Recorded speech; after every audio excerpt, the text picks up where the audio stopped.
Protocolos de acesso são as sequências de regra que permite ao computador acessar o canal ou o enlace de comunicação. O protocolo de acesso que iremos utilizar vai depender do tipo de conexão que nós temos. Nós podemos ter enlaces do tipo ponto a ponto, em que apenas uma máquina se comunica com a outra máquina, ou seja, temos um canal dedicado apenas para essa comunicação. Temos também o broadcast, que é um tipo de canal em que diversas máquinas estão conectadas a ele e as máquinas então enviam mensagem que podem ser acessada por todas as outras máquinas. E temos também o enlace comutado ou chaveado ou switched, que é a utilização de um switch na comunicação. A função do switch é reconhecer a quem está enviando e para quem ele está enviando, então direcionar a comunicação para o outro enlace correto. Vamos iniciar esse tópico falando sobre os enlaces broadcast, pois eles têm um grande desafio: controlar o acesso ao enlace compartilhado. Na figura abaixo, temos alguns exemplos de enlaces do tipo broadcast. O primeiro deles, nós temos uma comunicação em barramento, em que nós temos um único canal, um meio guiado, em que diversas máquinas estão conectadas a elas. Muito comum nas antigas redes que usavam os cabos coaxiais. Entretanto, o Ethernet permite também a utilização desse tipo de comunicação. Na sequência, nós temos a comunicação via rádio, em que o canal de comunicação é o ar. Neste caso, a gente consegue separar o canal utilizando frequências diferentes, mas equipamentos que devem conversar entre si precisarão utilizar a mesma frequência, e isso causará conflito na hora de transmitir os sinais. Temos também enlaces via satélite. O tipo de comunicação via satélite é semelhante à comunicação via rádio. Entretanto, aqui nós temos um roteador no espaço que pode, por exemplo, gerenciar quem irá transmitir cada momento.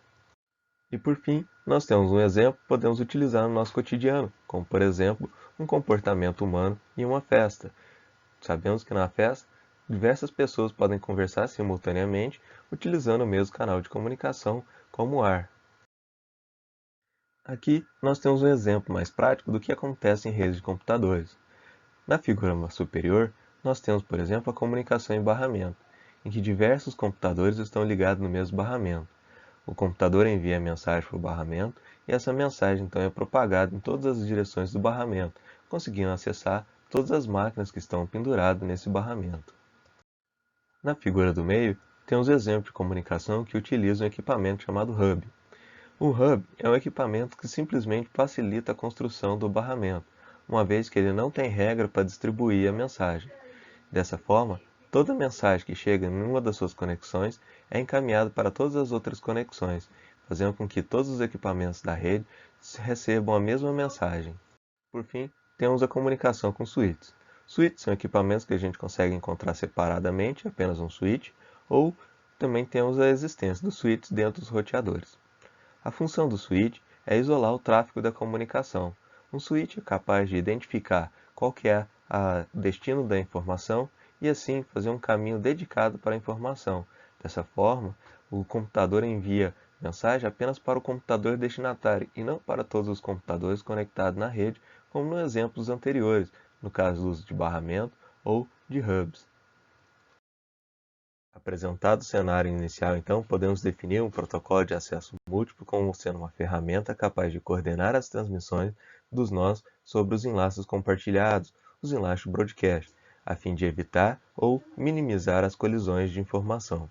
A melhor forma para interpretar a importância do protocolo de acesso múltiplo é entender que, quando dois computadores transmitem mensagem, essas mensagens podem sobrepor umas às outras, e isso fará com que um bit que foi transmitido seja invertido e transforme em outro bit, tornando então impossível de um terceiro computador detectar qual foi a mensagem que foi transmitida a ele. Das categorias de protocolos de acesso múltiplo, nós temos então os protocolos de divisão de canal, protocolos de acesso aleatório e protocolos de revezamento. A existência dos diversos protocolos de acesso múltiplo está relacionada às suas eficiência, à justiça, simplicidade e descentralização.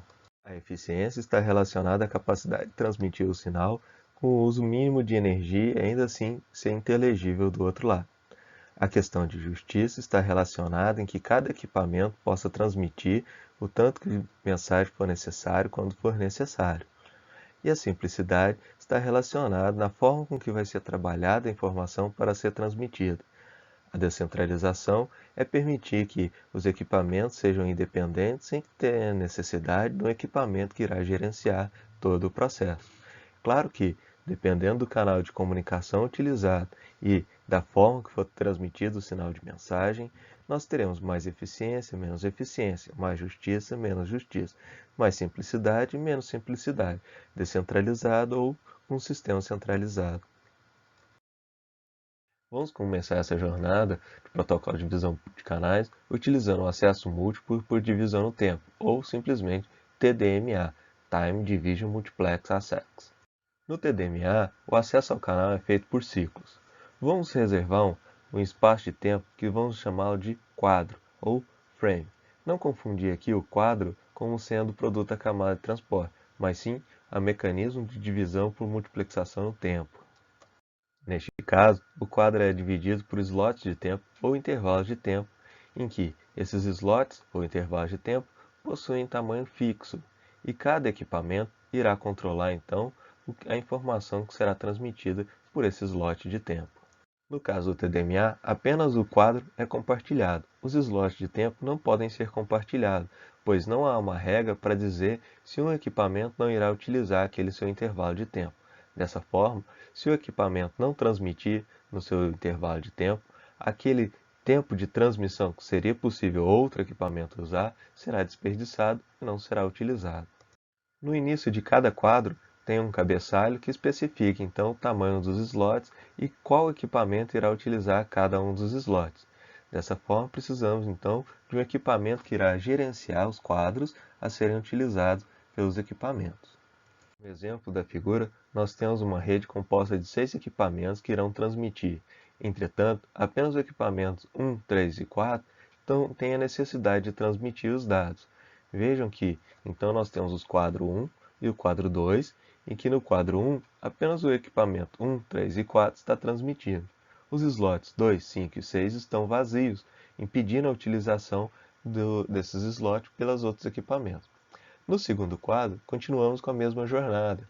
Os dados que os equipamentos 1, 3 e 4 estão enviando são muito grandes e não couberam na transmissão do primeiro quadro. Eles então vão ter que utilizar o segundo quadro para transmitir. Vejam que os equipamentos 2, 5 e 6 continuam sem transmitir. Isso faz então com que apenas o slot 1, 3 e 4 estejam sendo utilizados. Neste exemplo, podemos ver então que a eficiência do TDMA cai quando temos poucos equipamentos que estão transmitindo, já que os slots de tempo não podem ser compartilhados por os outros equipamentos. A justiça do TDMA é alta, uma vez que todos os equipamentos vão ter a mesma chance de transmitir os dados e a mesma capacidade de transmissão dos dados. Sobre a simplicidade, podemos dizer que o TDMA é um protocolo simples, uma vez que cada instante de tempo é reservado para os seus equipamentos. Então, os equipamentos só precisam esperar seu instante de tempo e começar a transmitir os dados naquele intervalo. Sobre a centralização, temos que dizer então que o TDMA é um protocolo centralizado, pois exige a necessidade de um equipamento criar o cabeçalho do quadro para que os outros equipamentos ligados no barramento possam identificar qual que é o seu espaço de tempo para transmitir os dados. Ou, se estiver usando, por exemplo, uma rede telefônica, esse equipamento que irá centralizar será o mesmo que irá criar os quadros e colocar os dados no intervalo de tempo adequado. Semelhante ao TDMA, nós temos o FDMA, ou Frequency Division Multiplex Access, ou acesso múltiplo por divisão de frequência. No FDMA, o espectro do canal é dividido em bandas de frequência. Cada equipamento, então, irá transmitir os seus dados utilizando uma portadora de frequência diferente. Cada estação recebe, então, sua banda de frequência para a utilização do canal. Assim como no TDMA, caso um equipamento não esteja transmitindo, o uso para a transmissão naquela frequência é desperdiçado, uma vez que não terá dado útil sendo trafegado naquela frequência. Um exemplo típico de FDMA que nós temos são as rádios AM e FM. Neste caso, cada uma das rádios licencia na Anatel uma determinada faixa de frequência para utilizar. Se essa rádio não estiver utilizando naquele momento, por algum motivo está desligado, continua ainda pagando por usar aquela faixa de frequência e nenhuma outra pode utilizar naquele instante que ela está desligada, já que essa frequência está reservada para a rádio. Quando a gente quer detectar o áudio de uma determinada rádio específica, sintonizamos então na frequência da portadora dessa rádio. Na figura, temos o exemplo então do uso do FDMA dentro de um cabo na comunicação de computadores. Nesse exemplo, é semelhante ao do TDMA, em que temos 6 equipamentos transmitindo dados. Entretanto, apenas o equipamento 1, 3 e 4 estão efetivamente comunicando neste momento. Os equipamentos 2, 5 e 6 não estão precisando transmitir os dados. Entretanto, os canais para os equipamentos 2, 5 e 6 estão reservados a eles, enquanto o canal 1, 3 e 4 para os equipamentos que estão transmitindo nesse instante. Sobre a eficiência do FDMA, podemos dizer que ele não é o mais eficiente, uma vez que algumas bandas de frequências ficam subutilizadas em alguns momentos em que os equipamentos não estejam utilizando. Entretanto, as bandas reservadas para cada equipamento podem ser utilizadas na sua íntegra ao longo do tempo necessário pelo equipamento. Sobre a justiça no FDMA, podemos dizer que é um protocolo justo, uma vez que ele divide toda a capacidade do canal de forma igualitária para todos os equipamentos que estão utilizando ele. Dessa forma, nenhum equipamento é mais privilegiado ou menos privilegiado que o outro. Sobre a simplicidade, podemos dizer que é um protocolo simples, uma vez que você tem a sua frequência específica para transmitir e receber os dados. Por fim, temos que dizer que o FDMA é um protocolo centralizado, uma vez que haverá a necessidade de uma entidade, seja ela uma pessoa ou um equipamento composto de algumas regras e definições, que irá definir qual que é a frequência que vai ser utilizada por cada equipamento na rede.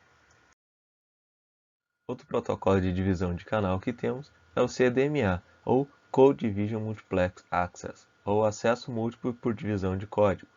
Nesse caso, um código é associado à comunicação e apenas aqueles que conhecem o código conseguem se comunicar. Uma característica interessante do CDMA é que diversos equipamentos diferentes podem compartilhar o mesmo canal, a mesma frequência e o mesmo intervalo de tempo para comunicar, mas cada comunicação terá um código, e apenas aqueles que conhecem o código conseguirão identificar a comunicação, mesmo havendo interferência mútua entre as comunicações. O CDMA é muito utilizado em comunicações de rádio e foi desenvolvido durante a Segunda Guerra Mundial, quando era necessário transmitir os dados dos aliados sem que os alemães conseguissem identificar. O CDMA também apresenta uma certa segurança na comunicação, uma vez que o equipamento que não souber o código para decifrar a comunicação receberá um ruído e não conseguirá identificar o que foi transmitido. Foi pensando nessa segurança que as propostas do CDMA foram desenvolvidas durante a Segunda Guerra Mundial. O CDMA normalmente utiliza uma técnica chamada de espalhamento espectral, ou, do inglês, Spread Spectrum. Isso faz então com que o sinal que deveria ocupar uma largura de banda passe a ocupar uma largura de banda muito maior do que a original que ele teria. Entretanto, junto com esse aumento da frequência que ele usa, também há a segurança e a capacidade de compartilhamento do canal. Vamos verificar como é que funciona a técnica de divisão de canal utilizando espalhamento espectral por sequência direta, ou Direct Sequence Spread Spectrum, ou simplesmente DSSS. Para o espalhamento espectral por sequência direta, nós temos então que cada bit de dado será multiplicado por uma sequência chamada de shipping. Neste caso, temos que o shipping é o código da comunicação. Somente as máquinas que conhecem o shipping conseguirão fazer a comunicação. Entendam que o shipping nada mais é do que uma sequência de bits que é mais rápida do que cada bit que vai ser transmitido. Isso fará então com que os bits aumentem sua largura de banda. Fica de exercício para vocês calcularem a largura de banda de um bit, utilizando a transformada de Fourier. Vocês verão que chegarão à conclusão que a taxa de transmissão de bits é igual à largura de banda ser necessária para transmitir os dados. Dessa forma, se vamos transmitir 1 bit por segundo, precisaremos de uma largura de banda de 1 Hz. Mas se cada bit a gente multiplicar por uma sequência composta de 11 chips, nós veremos então que a largura de banda para transmitir será multiplicada para 100, ou seja, cada bit para ser transmitido necessitaria de 1 Hz para transmitir, e agora vai precisar de 11 Hz para transmitir. Dessa forma, multiplicando o chip pelo bit, nós conseguimos aumentar a largura de banda do bit, por isso o nome de espalhamento espectral. Para o espalhamento espectral, normalmente utiliza-se um código contendo 11 chips para fazer o espalhamento espectral. Multiplicando então o bit pela sequência de chip, fazemos a codificação do sinal. A decodificação do sinal é um processo semelhante, em que cada sinal que chegar será multiplicado pela sequência de chip, a mesma utilizada para codificar o sinal. O resultado disso será somado para então tirar uma média que irá dizer qual tipo de sinal que chegou. Alterando a sequência de chip, permite que diversos equipamentos consigam então transmitir no mesmo canal sem que ocorra interferência, já que cada um precisará de uma sequência para poder fazer a codificação e a decodificação dos dados. Nessa figura, podemos verificar de forma simplificada o funcionamento do espalhamento espectral por sequência direta. Verifique que nós temos então a sequência de bits que vamos enviar. Essa sequência de bits, aqui no caso, está representada apenas um único bit. Ela é multiplicada então por uma sequência de chip. O processo da multiplicação então gera a codificação, que ela vai ser, neste caso, igual à sequência de chip ou ela é invertida, dependendo se estamos transmitindo bit 0 ou bit 1. O sinal é então modulado e transmitido pela antena. No receptor, o processo acontece de forma semelhante. O sinal chega na antena e encontra a sequência de chip. É multiplicado, então, obtendo algo que lembraria o bit que está sendo recebido. Dessa forma, se a gente fizer uma média, a gente vai conseguir identificar se chegou o bit 1 ou o bit 0. Aqui temos um exemplo que permitirá visualizar de forma melhor o funcionamento do espalhamento espectral por sequência direta. Neste caso, temos apenas um receptor e um transmissor. Neste exemplo, nós temos que o transmissor irá enviar 1 e menos 1, e nós temos que a nossa sequência de chip é composta por 1, 1, 1, menos 1, 1, menos 1, menos 1, menos 1. Após a multiplicação do bit pelo chip, temos então que na saída do transmissor nós teremos então a sequência menos 1, menos 1, menos 1, 1, menos 1, 1, 1, 1, para o bit codificado como menos 1, e 1, 1, 1, 1, menos 1, 1, menos 1, menos 1, menos 1, para o bit codificado como 1. O sinal transmitido chegará então no receptor. Veja aqui que o sinal que foi recebido no receptor não condiz com os bits transmitidos, mas sim com o sinal codificado. Para desfazermos a codificação, iremos multiplicar novamente o chip pelo sinal que chegou. Neste caso, vamos pegar menos 1 vezes 1, vai dar menos 1. Menos 1 vezes 1, menos 1. Menos 1 vezes 1, menos 1. 1 e menos 1, menos 1. Menos 1 vezes 1, menos 1. 1 e menos 1, menos 1. 1 e menos 1, menos 1. 1 menos 1, menos 1. Dizemos então que aqui chegou então o bit 1, pois a média nos deu o valor de menos 1. Continuando com o próximo bit, temos então que foi recebido 1 e a sequência de chip é 1. Então 1 vezes 1, que dá 1. A próxima temos 1 vezes 1, que dá 1. A próxima temos 1 vezes 1, que dá 1. Na próxima temos menos 1 vezes menos 1, que dá 1. Na próxima temos 1 e 1, que dá 1. Depois, menos 1 com menos 1 dá 1. Menos 1 com menos 1 dá 1. Menos 1 com menos 1 dá 1. Tirando a média, temos que chegou então o dígito 1, que corresponde então ao bit codificado como 1. Neste exemplo, podemos ver o comportamento do espalhamento espectral por sequência direta quando ocorre interferência na comunicação. Veja aqui que temos dois transmissores. Um está transmitindo menos 1 e 1, e o outro está transmitindo 1 e 1. Estamos interessados em receber os dados de quem está transmitindo menos 1 e 1, ou seja, o primeiro transmissor.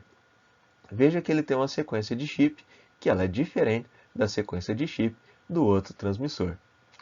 Resultado disso é que no canal de transmissão haverá interferência da comunicação, tanto dos dados enviados pelo transmissor 1 quanto pelos dados enviados pelo transmissor 2, gerando então um sinal que nem é caracterizado pelo aquilo que é transmitido pelo transmissor 1, nem aquilo que é transmitido pelo transmissor 2, mas sim uma combinação dos sinais. Como estamos interessados nos dados transmitidos pelo transmissor 1, vamos então pegar o sinal que chegou, que vai ser um sinal todo bagunçado, misturado entre as comunicações tanto do transmissor 1 quanto do transmissor 2, e vamos multiplicar então pelo chip que conhecemos e combinamos com o transmissor 1. Neste caso, então, temos aqui o resultado. Veja que temos 0 vezes 1 vai dar 0, nós temos menos 2 vezes 1 vai dar menos 2, nós temos 0 vezes 1 que vai dar 0, nós temos menos 1 vezes 2 que vai dar menos 2, nós temos 0 vezes 1 que vai dar 0, nós temos menos 1 vezes 0 que vai dar 0, 2 vezes menos 1 que vai dar menos 2, e 2 vezes menos 1, que vai dar menos 2. Se pegarmos então e fizermos a média do sinal que chegou, iremos identificar menos 1 e saberemos então que chegou o bit menos 1. De forma semelhante, para o segundo bit, nós temos então 2 vezes 1, que vai dar 2. 0 vezes 1, que vai dar 0. 2 vezes 1, que vai dar 2. 0 vezes menos 1, que vai dar 0. 2 vezes 1, que vai dar 2. Menos 2 vezes menos 1, que vai dar 2. 0 vezes menos 1, que dá 0. E 0 vezes menos 1, que dá 0. Ok, se tirarmos a média desse sinal, iremos identificar o valor 0,75. Mas como estamos usando comunicação binária, somente alguns níveis são permitíveis. O 0,75 está mais perto de ser 1 do que de ser menos 1. Então vamos dizer que chegou o bit 1. Vejam que nesse caso conseguimos então decodificar os símbolos enviados de forma correta. Eles são os mesmos, tanto na entrada do receptor quanto na saída do transmissor, mesmo que utilizemos um canal ruidoso ou um canal cuja ocorra interferência entre dois equipamentos que estejam transmitindo. Com o protocolo de acesso múltiplo por divisão de código, podemos então citar o espalhamento espectral por sequência direta, que foi apresentado anteriormente nesse vídeo, espalhamento espectral por salto em frequência, ou Frequency Hope Spread Spectrum, ou FEHSS. Neste caso, nós temos um código que vai gerar um pseudo-ruído, e esse pseudo-ruído fará com que o símbolo seja transferido por diversas frequências diferentes, ou seja, ao transmitir um símbolo, a portadora que vai ser utilizada para transmitir esse símbolo fica alterando de frequência. Algo semelhante ao você pegar o botão de giro do seu rádio para sintonizar e você ficar girando aleatoriamente o sinal que você está recebendo. Entretanto, há um código que faz com que seja gerado essa sequência de frequência que você vai alternar, e quando o receptor conhece esse código, ele consegue então sintonizar em todas as frequências que estão sendo transmitidas, conseguindo assim capturar o bit que está sendo transmitido. O espalhamento espectral por salto em frequência é muito utilizado, por exemplo, na tecnologia Bluetooth. Temos também o espalhamento espectral por portadoras ortogonais, ou Orthogonal Frequency Division Multiplex, ou OFDM, muito utilizado nas comunicações atuais de Wi-Fi. Neste caso, ao invés de termos uma única portadora que irá transmitir os símbolos em alta taxa de transmissão de dados em série, nós temos diversas portadoras que irão transmitir os símbolos de forma em paralelo. Cada portadora é espaçada uma das outras de tal forma com que dá essa característica de serem ortogonais, ou seja, uma não causa interferência na outra. E aí sim, aumenta então a largura do espectro necessário para transmitir os sinais. Além disso, o OFDM tem outras técnicas que permitem também identificar as portadoras que estão com problemas, substituí-las ou até mesmo deixar de usar uma ou adicionar mais portadoras para evitar interferências. Vale a pena citarmos também o espalhamento espectral por trinado, ou Stirling Spectrum, ou simplesmente CSS, que o que permite a comunicação LoRa acontecer. A comunicação LoRa é um mecanismo de comunicação distâncias extremamente longas com baixo consumo de energia. Nesse tipo de espalhamento espectral, o símbolo começa sendo transmitido com uma determinada frequência e essa frequência vai ou aumentando ou diminuindo, dependendo do símbolo a ser transmitido, até uma frequência final. No espalhamento espectral por trinado, é especificado a taxa de variação que essa portadora deve ter para transmitir o símbolo. Ou seja, por exemplo, podemos pegar para transmitir o símbolo 1, vamos transmitir então numa frequência baixa e ir aumentando essa frequência até uma frequência elevada. Para transmitir o símbolo 0, vamos começar transmitindo a portadora uma frequência elevada e diminuindo essa frequência até o valor menor. Essa variação da portadora de aumentar ou diminuir especifica o símbolo a ser transmitido. E esse mecanismo de variar a frequência da portadora faz com que o sinal consiga percorrer distâncias elevadas com pouca potência. No caso do espalhamento espectral por trinado, o código utilizado vai especificar a taxa de variação dessa portadora e até mesmo o tanto que ela deve variar, sair da frequência 1 e a frequência 2, a distância entre a frequência 1 e a frequência 2 e a velocidade com que o sinal varia da frequência 1 para a frequência 2. Isso permite, então, que, usando códigos diferentes, ou seja, variações diferentes da portadora, a gente consiga, então, transmitir diversos sinais sem que ocorra interferência, já que o equipamento que irá receber, ele sabe qual que deve ser a velocidade com que ele tem que variar a frequência e também o tanto que ele deve variar a frequência para receber o sinal adequado.